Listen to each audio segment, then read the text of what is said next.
দেখুন, এই মৎস্যজীবীদের আপনারা জানেন যে বেশ কিছুদিন আগে, মানে সামান্য কিছুদিন আগে, একটা ট্রলার, যে মৎস্য শিকার করতে যে ট্রলারগুলো যায় গভীর সমুদ্রে, মিসিং হয়ে গেছে।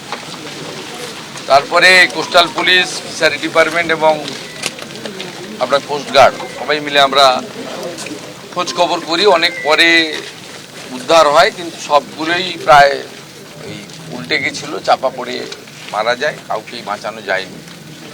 তা ওই পরিবারগুলোকে আজকে রাজ্য সরকারের পক্ষ থেকে আমি ওদের কথাও বললাম একটু।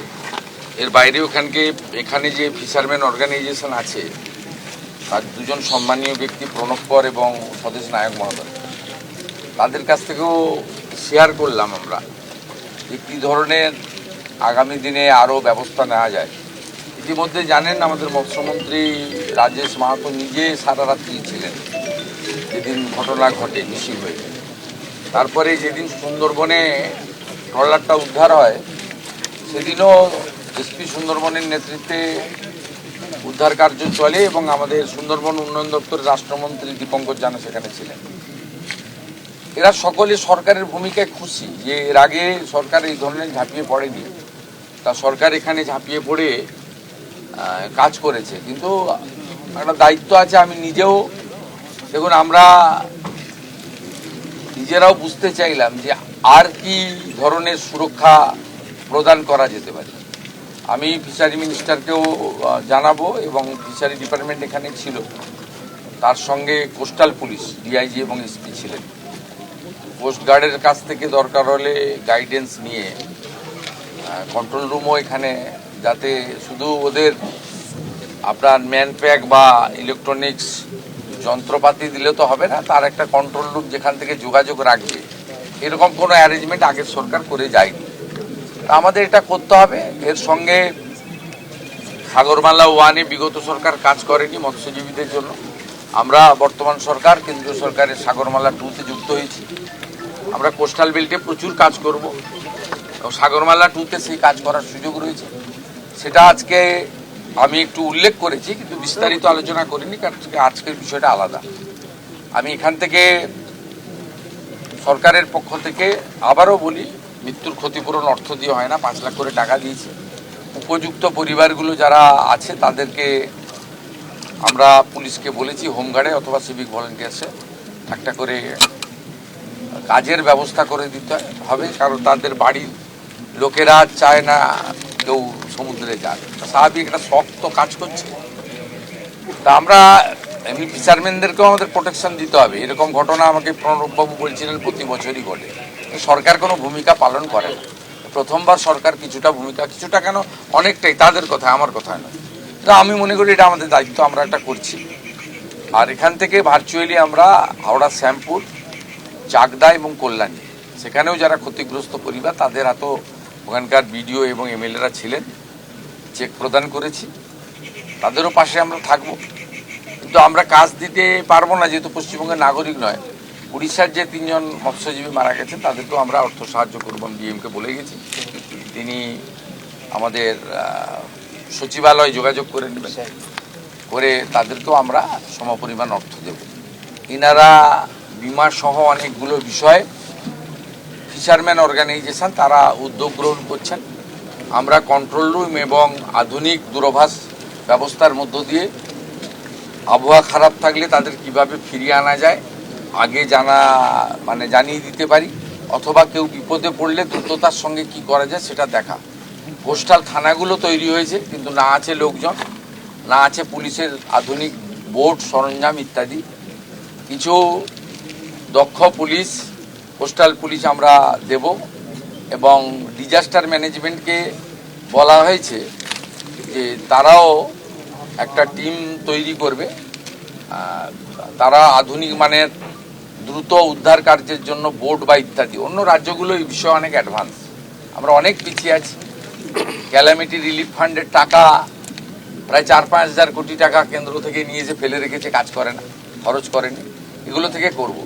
এর আগে জানেন তারাতলা ইনসিডেন্টের পরে স্টেট ডিজাস্টার রেসপন্স ফোর্স এটাকে আমরা তৈরি করছি, যেটাতে কলকাতাতে একটা টিম থাকবে, বড় টিম, পাহাড়ে থাকবে, সুন্দরবনে থাকবে। আমি এই ডিজাস্টার ম্যানেজমেন্টের আমার হাতে ওই দপ্তরটাও আছে, মুখ্যমন্ত্রী ছাড়াও। আমি প্রিন্সিপাল সেক্রেটারি রাজেশ সিনহাকে এবং ডাইরেক্টর ডিজি যিনি আছেন সঞ্জয় সিং, আমি কালকেই নির্দেশ দিয়ে দেবো দীঘার জন্য একটা 50 জনের টিম তৈরি করার জন্য, যাতে আধুনিক সরঞ্জাম নিয়ে দীঘা, শঙ্করপুর এই মোহনাতে তারা থাকে। তার ফলে আমাদের একদম ধরে নিন আপনি খেজুরির ওই আমাদের মোহনা যেটা হিজলি বা তালপাটি, ওই মোহনা থেকে শুরু করে একদম উদয়পুর পর্যন্ত বিস্তীর্ণ এলাকায় একটা কুইক রেসপন্স টিম আমাদেরও তৈরি করা দরকার বলে মনে হয়েছে। এই কথাগুলি আলোচনা হয়েছে, চেকটা প্রদান করেছি। চোখের জল তাদের দেখা যায় না, তাদের বাড়ির যারা তরুণ ছেলেরা আছে তাদেরকে আশ্বস্ত করেছি যে অভিভাবক চলে গেছে, কিন্তু পশ্চিমবঙ্গ সরকার আপনাদের অভিভাবকত্বের দায়িত্বটা পালন করবে। অন্নপূর্ণা ভান্ডার বা আয়ুষ্মান প্রকল্পের মতো যেগুলো রাজ্য সরকারের প্রকল্প আছে বা কেন্দ্রে, এগুলো কি ওদের আলাদা পাবে তো? আয়ুষ্মান কেন পাবে না? এর সঙ্গে তো কোনো ব্যাপার নেই। আমি যে পরিবারগুলো আছে তাদেরকে আমি পরামর্শ দিলাম যে মানে যারা অকালে উইডো হয়ে গেলেন, আমি বিডিও রামনগর ওয়ানকে বলেছি তাদেরকে অন্নপূর্ণা যোজনা দেখলাম যে পেয়েছেন একজন দুজন, আর এক আধজন হয়তো পাননি। যেহেতু আমাদের উইডো পেনশন 1,500 টাকা আর অন্নপূর্ণা 3,000 টাকা, 3,000 টাকাই যাতে তারা পান অতিরিক্ত, সেটাও করা হয়েছে। আর ওদের স্কলারশিপ 18 বছর পর্যন্ত মিশন বাৎসল্য, তাতেও যারা পড়াশোনা করছে 18 বছর পর্যন্ত তারা 4,000 টাকা করে স্কলারশিপ পাবে, সেই ব্যবস্থা করা হয়েছে। বাকি কাজ এলাকার এমএলএ চন্দ্রশেখর মন্ডল দেখবেন। ছোট্ট বিষয় তো, ওই ফিশারম্যানদের সেফটি সিকিউরিটি নিয়ে বরাবরই একটা প্রশ্ন থাকে, মানে ওরা সাফিসিয়েন্ট লাইফ জ্যাকেট থাকে না, ট্রলারগুলোতে যে সেফটি সিকিউরিটি থাকার কথা সেগুলো রাখা হয় না, এমনকি রেজিস্ট্রেশনও করা হয় না। এরকম অনেক ট্রলার সমুদ্রে মাছ ধরতে যায়। এই দপ্তরটা ছিল বলে তো কেউ জানে না। কিরণময়বাবু যখন মন্ত্রী ছিল তখন জানতো লোক ফিশারি দপ্তর আছে। কিরণময়বাবুরা চলে যাওয়ার পরে ফিশারি দপ্তর আছে বলে তো পশ্চিমবঙ্গের লোক জানতো না, কিন্তু আমরা ফিশারি দপ্তর আছে বলে এটা বোঝাবো। আর দেশে তো স্বাধীনতার পরে ফিশারি দপ্তরটাই ছিল না। নরেন্দ্র মোদীজি আসার পরে তিনি আলাদা করে এগ্রিকালচার দপ্তর থেকে বের করে ফিশারি দপ্তর করেছেন। মৎস্য সাথী, প্রধানমন্ত্রী মৎস্য সাথী প্রকল্প থেকে এবারে যে সাগরমালা ট্যুর গাইডলাইন এসছে, তাতে ফিশারম্যানদের কোস্টাল বেল্টে এত কাজ করা যাবে যেটা আগামী 1 বছরের মধ্যে আপনাদের চোখে পড়বে।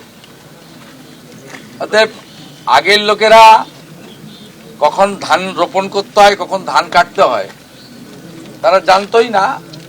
একটা পাড়াতে তো 18 জন মন্ত্রী ছিল, 40টা দপ্তর ছিল।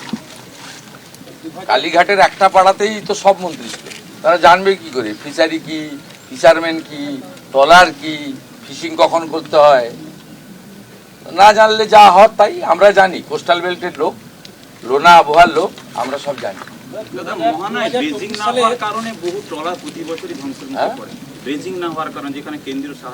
ইরিগেশন মন্ত্রী আছেন, তিনি যতটা পারবেন করবেন।